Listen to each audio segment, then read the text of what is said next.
সব ইসলামী দলের সাথে মিটিং করতেছে, সবাই একত্র হওয়ার জন্য। পিছনে সব বহুত কথা। জামাতের এইবারকার আমির খুব ভালো মানুষ, শফিকুর রহমান। সে সবার সাথে মিটিং করতেছে, সব শত ওলামার যত পার্টি আছে, চরমনাই কন এবারে আমিরে মানাইছে কি সুন্দর মানাইছে। চেহারা না, আমি তো ভালো। তবে এই 16টা বছর ভালো লাগে। বিএনপিরেও গায়েল করছে ওই জামাত শিবির কইয়া। জামাত শিবির বিএনপি জামাত চেহারা শিবির। দাড়ি দুড়িটা কি একবারে সব দিকে মিলে গেছে। হ্যাঁ হ্যাঁ একদম চেহারা মানাইছে খুব। জামাতের আমির হইতে গেলে বহুত কাজ করা পড়ে।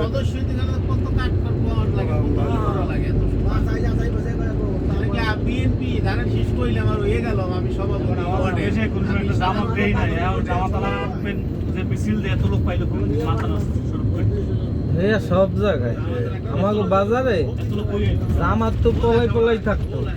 এই